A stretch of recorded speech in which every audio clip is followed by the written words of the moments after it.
इधर देखो, यहां देखो, सब लोग सुनो। तो हरपाल नाम के एक भक्त थे भगवान के, खूब भजन करते थे, खूब साधना करते थे, नाम जप करते थे, कथा सुनते थे, लेकिन वो ब्याह नहीं कर रहे थे। क्यों? उनकी इच्छा थी कि जैसा मैं भजन करता हूं, जैसी मेरी भक्ति है, जैसा मेरा भाव ठाकुर जी के प्रति है, ऐसी कन्या मिले तो मैं ब्याह करूंगा, नहीं तो जीवन भर ऐसे ही रहूंगा। तभी उनके किसी रिश्तेदार ने आकर के बताया, बोले तेरे लायक कन्या मिल गई मुझको। तो हरपाल जी बोले, क्या क्या गुण है उस कन्या का? बोले उस कन्या ने शर्त रखी है, मैं उसी से ब्याह करूंगी जो रोज 1000 संतों को प्रसाद पवाता हो। हरपाल जी बोले, अब तो मुहूर्त भी नहीं निकलवाना, कल ही ब्याह करवा दो मेरा। ऐसी कन्या से तो मैं बिना मुहूर्त के ब्याह करूं। मुहूर्त उसके संग देखा जाता है जिसके संग यह संकोच हो या फिर यह दुविधा हो कि पता नहीं जीवन कैसा चलेगा, इससे तो मुझे भरोसा है बढ़िया जाएगा मेरा जीवन, इसी से ब्याह करा दो। कन्या ने शर्त रखी, हरपाल जी हम आपसे ब्याह तो कर रहे हैं पर हमारी शर्त मंजूर है ना, रोज 1000 संतों को प्रसाद पवाना पड़ेगा। बोला मैं निश्चित करूंगा, आप ब्याह कर लो। और ब्याह हो गया। हरपाल जी रोज 1000 महात्माओं को प्रसाद पवाते। अब देखो, अगर कोई संकल्प ले ले कि मैं 1000 महात्माओं को प्रसाद पवाऊंगा, अगर 100 महात्मा ज्यादा बढ़ जाएं, 200 महात्मा ज्यादा, उनको मना करेगा क्या? वो तो फिर अपराध बनेगा उससे। प्रसाद पवाने का संकल्प लिया तो जितने आए सबको बैठाने की जिम्मेवारी उसकी। ऐसी कथा में भी होता है, कथा में जितने लोग आए सबका स्वागत होना चाहिए, सबके लिए स्थान पर्याप्त होना चाहिए।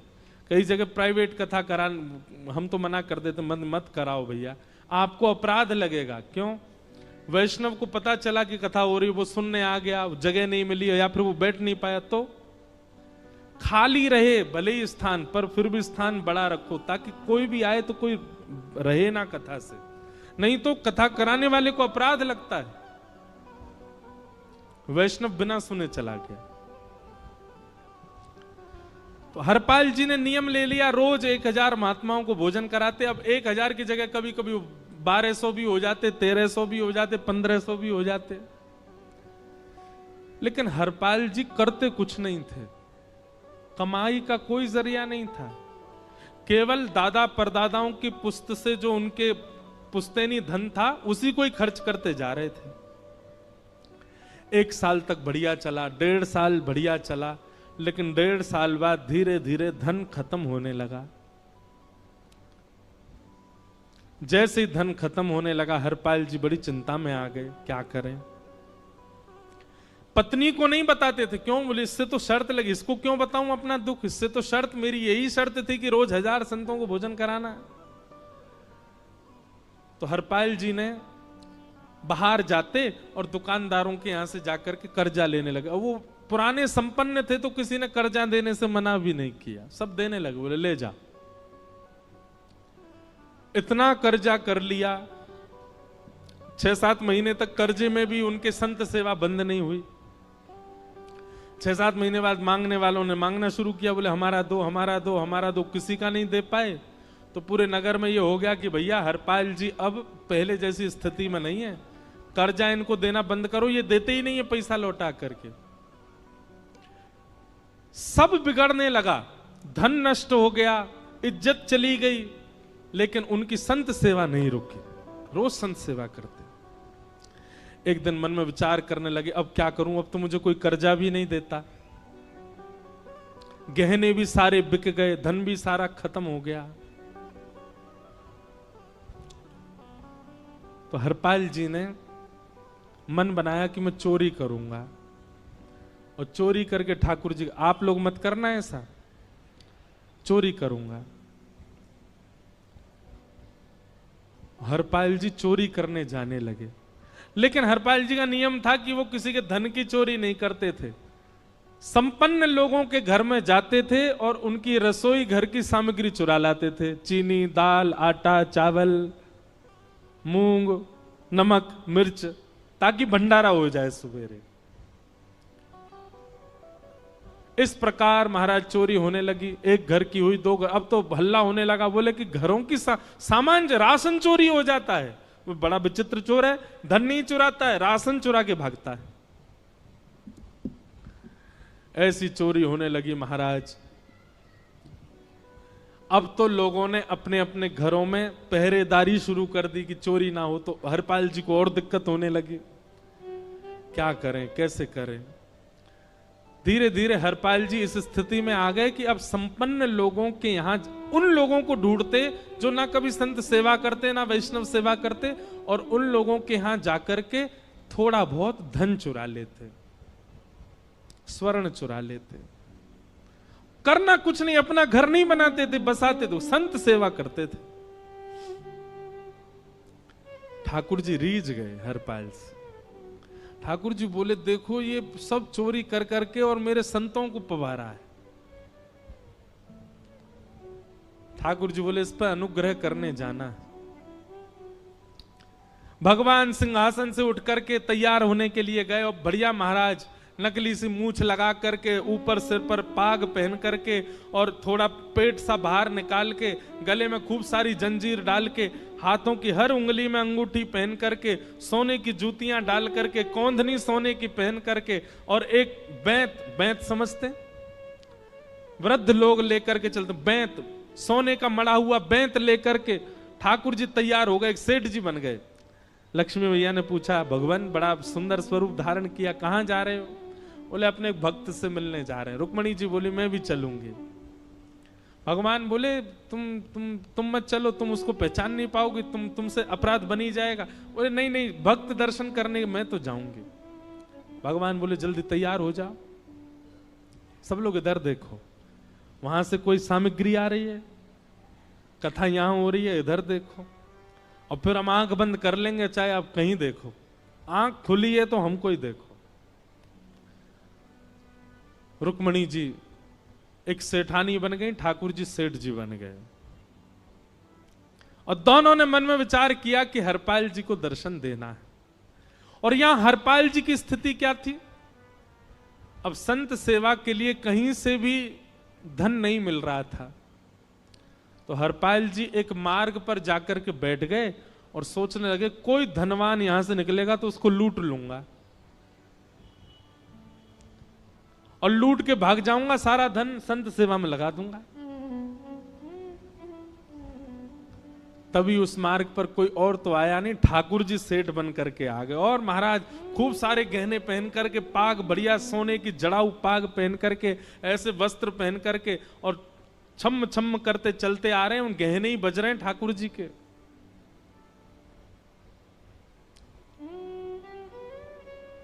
हरपाल जी ने जैसे नेत्र खोल करके देखा, ठाकुर जी के रूप यौवन और सबरी उनके श्रृंगार को देख करके हरपाल जी बोले, ये तो 1 आध साल के भंडारे की व्यवस्था आ रही है सामने से।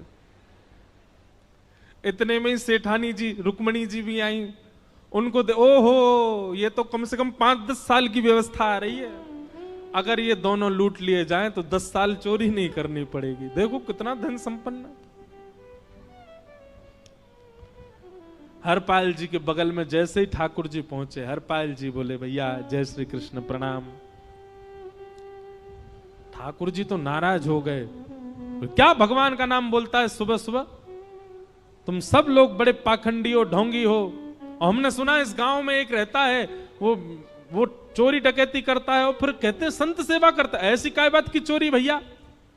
करता तो चोरी है, भली उससे भली संत सेवा करता हो। नाम उसका हरपाल है, हम सब जानते हैं। भगवान का नाम मत लो हमारे सामने। हरपाल जी समझ गए, वो तो बिल्कुल भगवत विमुख है, इसकी तो एक अंगूठी भी नहीं छोड़नी मुझको, इसका तो सब लेके जाऊंगा। अगर ये बदले में जय श्री कृष्णा बोलता तो 1 आध गहना छोड़ देता है इसका में, पर ये तो इतना बिखर रहा है भगवान का नाम सुन के, इसका कुछ नहीं छोड़ूंगा, सब ले जाऊंगा।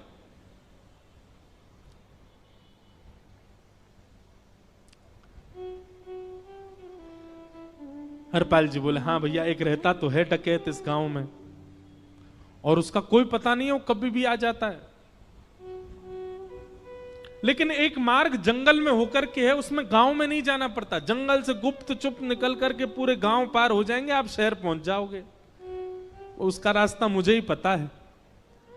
सेठ जी बोले तो तुम हमको पार करवा दो। हरपाल जी बोले मैं पार तो करवा दूंगा, लेकिन भगवान मेरे घर कुछ मेहमान आए हैं, उनके भोजन आदि की व्यवस्था के लिए मैं तो बाजार आया था, मेरे पे धन नहीं है। आप यदि मुझको कुछ दे देंगे तो मैं घर पर व्यवस्था करके आऊंगा, तुरंत आपको लेकर के गांव पार करवा दूंगा। ठाकुर जी ने उसको कुछ सोने की मोहर दे दी, बोले लो तुम अपने घर की व्यवस्था कर आओ। हरपाल जी ने सामग्री खरीदी, घर पर पहले व्यवस्था करके आए। बोले आज की व्यवस्था हो जाए, क्योंकि आज तो 10 साल का सब चोरी करना, समय लगेगा। पत्नी से कहा भोजन प्रसादी बनाओ, संतों को पवाओ। संत पूछेंगे मैं कहां है, तो कहना कि आप लोगों की 10 साल की व्यवस्था करने गए आज। हरपाल जी लौट करके आए और सेठ जी से कहा आइए आइए चल दीजिए मेरे साथ और हमारे संगी चलना बिल्कुल। ठाकुर जी रुक्मणी जी चलने लगे। जैसे ही विहंगम जंगल में पहुंचे, भयंकर भयावह जंगल, बीच जंगल में जैसे ही पहुंचे, हरपाल ने पीछे मुड़ करके देखा, दोनों चले आ रहे हैं। तुरंत महाराज वो तो अपने रूप में आ गया, शेर की तरह गर्जना करने लगा, अपनी लाठी धर दी सामने और अपने सिर का स्वाफा निकाल करके सामने बिछा दिया। भगवान जो सेठ जी के रूप में आया, भगवान बोले भैया ये क्या कर रहे हो? बोले मैं ही हरपाल हूं। सारे सामग्री निकालो, डाल दो यहां पे, एक चीज भी मत छोड़ना, नहीं तो तुम जानते नहीं हो तुम्हारा क्या करूंगा। ठाकुर जी तो थर थर कांपने लगे।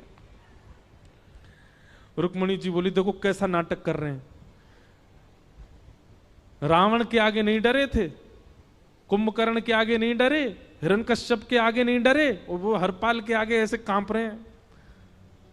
भगवान तो मन की सब समझ जाते हैं, कौन ही मारने, वो तुम भी कांपो क्यों? बोले भक्त है भैया, ये हमारो भक्त है। अनुब्रजाम में हम नित्यम पूये ये तन्य रेणु भी, इसने हमारे लिए सब गवा दिया, हमारे वैष्णव संतों के लिए सब लुटा दिया, इसके आगे भयभीत होने में कोई लज्जा नहीं। लक्ष्मी नारायण दोनों कांप रहे हैं और हरपाल कह रहा सब निकालो। ए सेठानी जी कान के कुंडल उतारो। कान कुंडल उतार दिए, नाक की नथनी उतार दी, सब उतार उतार के धर दिए, हाथों के सब कड़ूला आदि भी धर दिए। भगवान ने भी अपने सब उतार। बोले बैंत कहां लेके जा रहे, उसको भी धर दो। बोले अरे भैया बुढ़ापे की लाठी, हम गिर जाएंगे। बोले कुछ नहीं गिरोगे, धर दो इसको। जीवन में कभी राम ना, जय श्री कृष्ण बोलने पे चिल्ला रहे थे मुझ पे, रखो इसको यहां पे, सारा धर दिया। बोले बहुत बढ़िया हो गया, अब 10 साल की व्यवस्था हो गई। इतने में भगवान की कनिष्ठ उंगली में एक अंगूठी थी। हरपाल बोला ये कहां बचा के ले जा रहे हो, उसको दो। बोले अरे भैया ये तो बहुत बचपन की हमारी अंगूठी है और ये आज तक हमारी निकली नहीं है और ये निकल ही नहीं पाएगी, इसको बाहर हम निकाल ही नहीं सकते, इसको तो रहने दो हमारे पास। बोले तुम क्या जानो, इस अंगूठी से कम 1 हफ्ता संत भोजन होगा और तुम पे तो दया करनी नहीं है। चिल्लाए थे मुझ पे जय श्री कृष्ण बोलने पर, निकालो इसको। भगवान खूब प्रयास करें, वो नहीं निकले तो हरपाल जी ने उंगली पकड़ी, बोले इसको काट देता हूं मैं, तुम्हारे पास उंगली रहने का कोई काम नहीं है, तुम उंगली से करते ही क्या हो। और महाराज जैसे ही उंगली पकड़ करके काटने का मन किया, वो काटने ही वाले थे, इतने में ही द्वारिकाधीश भगवान शंख चक्र गदा पद्म धारण करके प्रकट हो गए सामने। रुक्मणी जी महालक्ष्मी के रूप में प्रकट हो गई और दोनों ने अपने अंक में हरपाल को भर लिया। हरपाल जी समझ नहीं पा रहे ये क्या हुआ, दूर हटे। बोले नाथ, बोले हम साक्षात द्वारिकाधीश, ये साक्षात रुक्मणी तुम्हारी भक्ति से प्रसन्न होकर तुमको दर्शन देने आए हैं।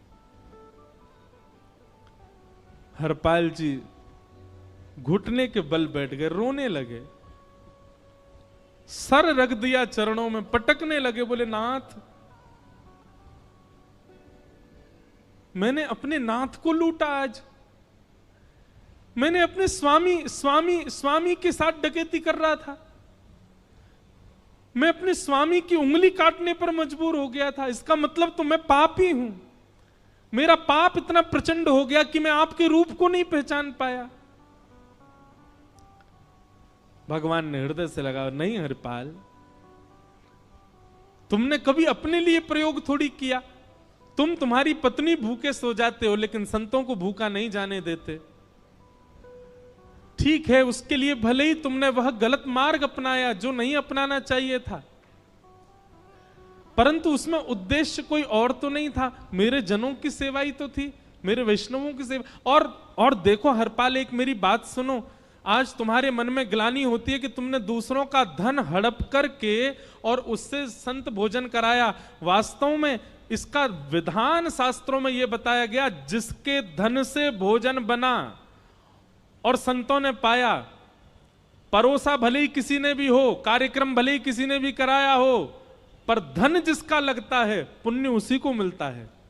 तुमने तो अपने गांव के, शहरों के उन लोग जो कभी संत सेवा नहीं करते थे, उनके धन चुरा चुरा करके उनको पुण्य बांटा है।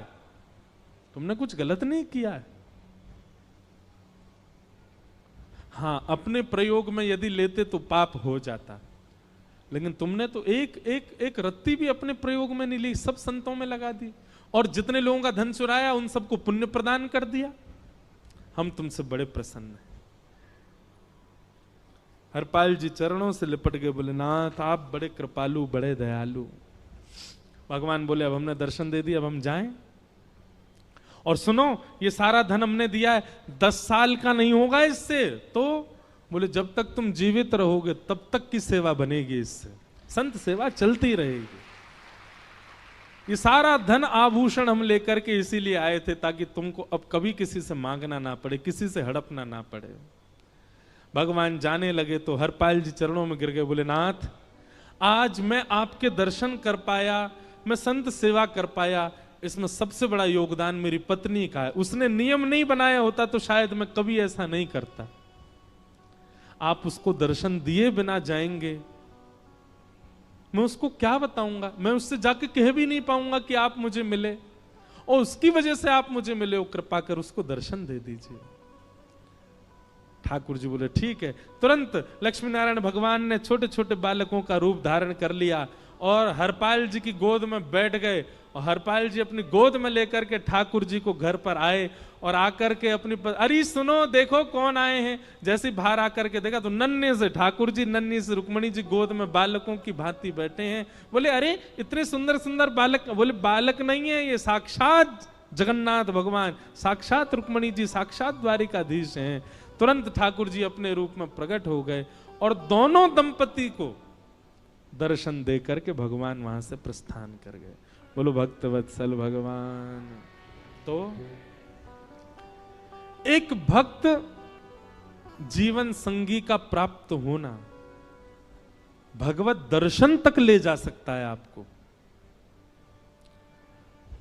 अब जिनके ब्याह हो चुके हैं उनसे तो अब हम कुछ कर नहीं सकते, पर जिनके नहीं हुए हैं संभल जाओ, सुधर जाओ, ठाकुर जी से प्रार्थना करो, और प्रार्थना करके केवल एक ही चीज मांगो, क्या हम गृहस्थी हैं नाथ, यह गृहस्थाश्रम है, हम इसमें आ चुके हैं, अब कृपा करके हमारे जीवन में जो भी आए वो आपका भक्त आए।